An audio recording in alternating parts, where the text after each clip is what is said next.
प्राचीन काल से ही गुरु शिष्य की परंपराएं चली आ रही हैं। हम सब देखते हैं गुरु और शिष्य की परंपरा को नई पीढ़ी तक पहुंचाने के लिए बहुत सारे सोपान करे गए हैं। गुरु द्वारा जो शिक्षा या विद्या शिष्य को सिखाई जाती है उससे पहले वो भी एक शिष्य ही होता है। उस ज्ञान को अर्जित कर बाद में शिष्य गुरु के रूप में अपने शिष्यों को शिक्षा देता है।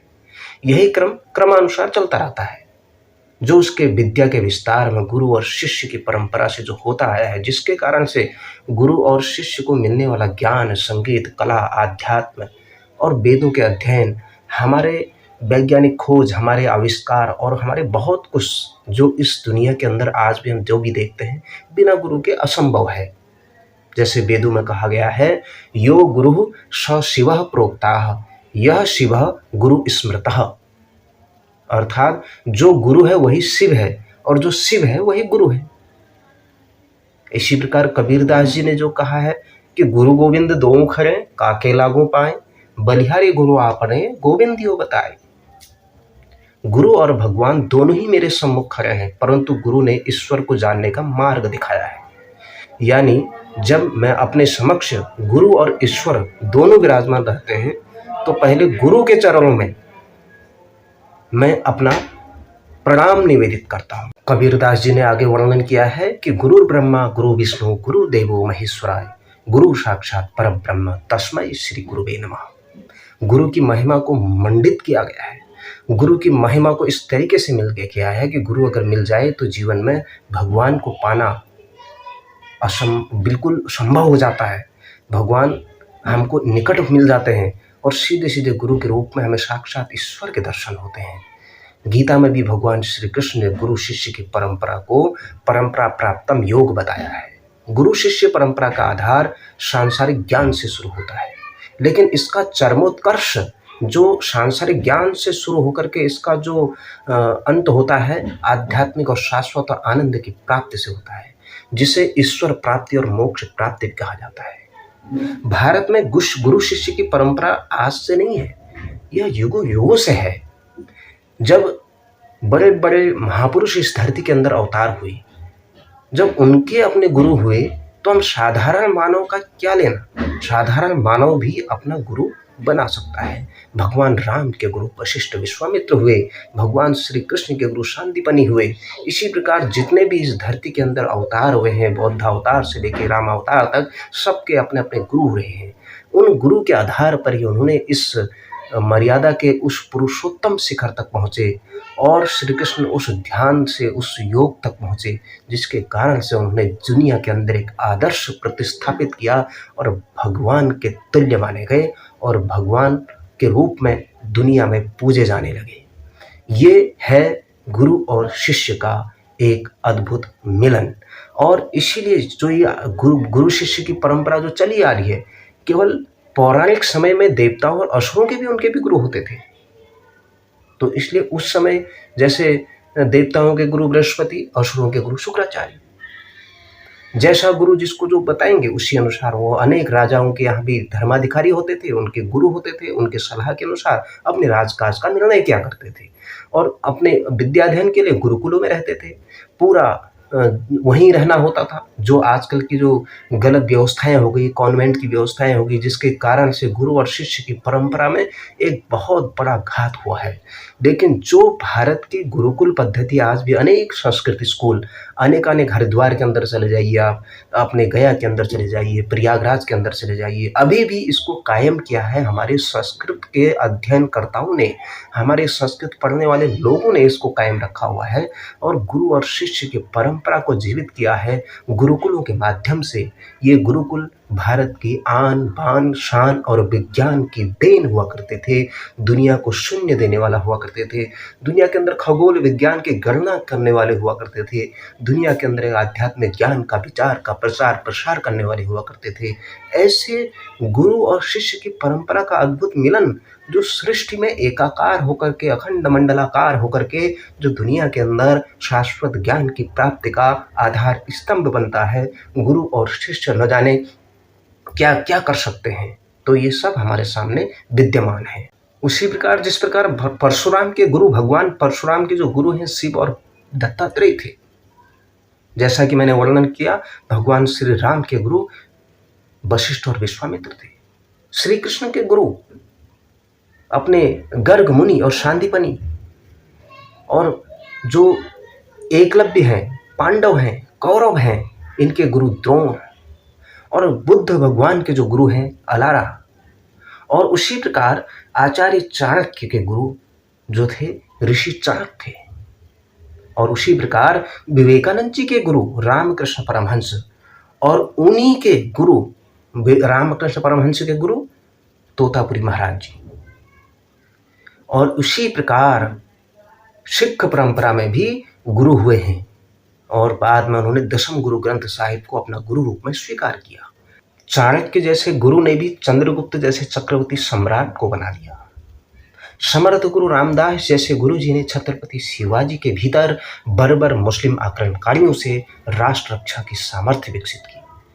आज के भी जो शिष्य हैं, आज के भी जो गुरु हैं, उन्हें भी ये सोचना होगा कि भारत माता की जय के लिए, वंदे मातरम के लिए, राष्ट्र सर्वोपरि के लिए अपने शिष्यों के अंदर, आने वाली छात्र पीढ़ी के अंदर वो संस्कार विकसित करें जो संस्कार हमारे पूर्वज दे गए, जो संस्कार हमारे पहले की पीढ़ियों ने, महापुरुषों ने दिया। अगर हमारे शिक्षक छात्रों में वो भावनाएं नहीं आएंगी राष्ट्र कल्याण की, तो हम लोग उस प्रकार के भावनाओं को विकसित नहीं कर पाएंगे। हमारा राष्ट्र संगठित कैसे होगा, अखंड भारत कैसे बनेगा। उस चंद्रगुप्त ने एक चाणक्य के आधार से, चाणक्य ने उस चंद्रगुप्त के अंदर इस प्रकार का बीज बोया कि संपूर्ण भारत को अखंड कर दिया। उसी प्रकार छत्रपति शिवाजी ने जो अपने रामदास जी की प्रेरणा से देश भर को एकता के सूत्र में पिरोया। तो ये हमारे गुरु और शिष्य की जो परंपरा है, ये अटूट है, विशाल है, भव्य है, दिव्य है, अलौकिक है। और आज गुरु और शिष्य के बीच इस प्रकार की खाइयाँ उत्पन्न हो रही है। अगर गुरु शिष्य को थोड़ा बहुत कुछ कह देता है तो उसके अभिभावक स्कूल में आकर के उससे अनाप शनाप बोल देते हैं, या तरह तरह की बातें करने लग जाते हैं, कोर्ट पहुंच जाते हैं, या उनको अच्छे मार्ग को दिखाने के बजाय गुरु के ही प्रति आरोप प्रत्यारोप करने लग जाते हैं। तो यह गलत है। गुरु एक ज्ञान देने का है। गुरु जिस प्रकार एक मटके को अगर कुम्हार उसको टोकेगा नहीं, पीटेगा नहीं, उसको ठीक ढंग से ठोकेगा नहीं और सही तरीके से उसको आकार नहीं देगा, तो वह एक आदर्श मटका कैसे, उसके अंदर घड़ा में पानी कैसे भरेगा। उसी प्रकार वह कच्चा घड़ा रह जाएगा, बेकार रह जाएगा, उसका आकार नहीं बन पाएगा। कोई मूर्तिकार मूर्ति बनाता है, वो सोचता है कि मैं किसी भी प्रकार से उसको बनाऊं, वो बहुत प्रकार से कटता है, छटता है, गिरता है, चोट खाता है। उसी प्रकार किसी भी पत्थर की मूर्ति को बार बार बनाओ, तोड़ो, तो कितना ज़्यादा चोट खाता है, तब जाकर के मूर्ति का आकार लेता है। तो उसी प्रकार ये भी है, गुरु अपने शिष्य को रचने, गढ़ने, पढ़ने के लिए बहुत सारे उपाय जतन करता है, बहुत सारे प्रयत्न करता है। तो इसीलिए गुरु की महिमा अपार है, गुरु की महिमा व्यापक है, गुरु की महिमा अनंत है। इसलिए गुरु की महिमा को समझना बहुत जरूरी है। इसीलिए कहा गया है, अखंड मंडलाकारं व्याप्तं येन चराचरं तत्पदं दर्शितेनं तस्मै श्री गुरुवे नमः। यह सृष्टि अखंड मंडलाकार है, बिंदु से लेकर सारी सृष्टि को चलाने वाली अनंत शक्ति का जो परमेश्वर तत्व है, वहां तक सहज संबंध है। यानी वह जो मनुष्य से लेकर समाज, प्रकृति और परमेश्वर शक्ति के बीच में जो संबंध है, इस संबंध को जिनके चरणों में बैठकर समझने की अनुभूति पाने का प्रयास करते हैं, वही गुरु है।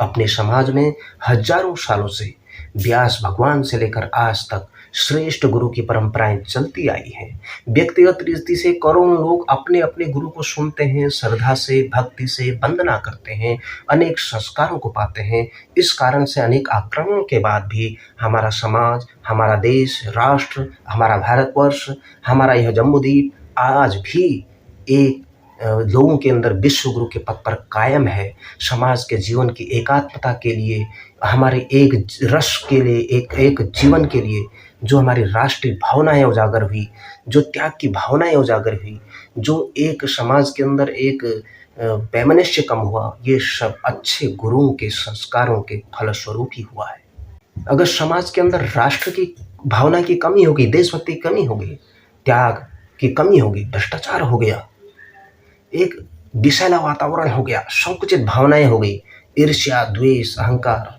और बहुत सारा चारित्र दोष हो गया, तो यह सब गुरु उसको समाप्त कर सकता है। एक अच्छा गुरु, एक अच्छा पथ प्रदर्शक, तो हम लोग उसको अपने अच्छे गुरु की शरण में आकर उन सब चीज़ों को समाप्त कर सकते हैं, किसी भी तत्व को मान सकते हैं। हम देखते हैं राष्ट्रीय स्वयंसेवक संघ जो आज दुनिया का सबसे बड़ा संगठन है, आप किसी शहरों के, गाँव के, किसी कस्बों के, किसी एक मैदान में चले जाइए, पार्क में चले जाइए, कहीं पर भी चले जाइए, कहीं पर आपको ध्वज लगा हुआ दिखता है या कहीं पर कुछ दिखता है, आपको होते होंगे कि ये ध्वज क्यों लगाया है।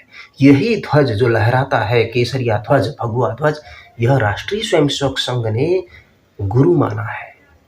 1925 में जब संघ की स्थापना हुई तो डॉक्टर हेडगेवार जी ने अपने स्वयंसेवकों से कहा कि गुरु रूप में किन्हें प्रतिष्ठित किया जाए। तो सबका विचार आया डॉक्टर हेडगेवार, लेकिन डॉक्टर हेडगेवार जी के मन में जो एक दूरदृष्टि सोच थी, दूरदर्शिता थी, उन्होंने कहा व्यक्ति कभी भी बिगड़ सकता है। अनेक उदाहरण हैं, अनेक गुरुओं के ऐसे उदाहरण हैं जो व्यक्ति विचलित हो गया है, अपनी स्थिति से व्यक्ति कब बदल जाए कोई पता नहीं, इसलिए तत्व को ही गुरु मानो। इसलिए उन्होंने भगवा ध्वज का सुझाव दिया। उन्होंने कहा ये भगवान हरिश्चंद्र से लेकर राम तक, राम से लेकर कृष्ण तक और इस छत्रपति शिवाजी तक एक आदर्श प्रेरणा का स्रोत रहा है, इसलिए इसी को अपना गुरु रूप में प्रतिष्ठित करना चाहिए।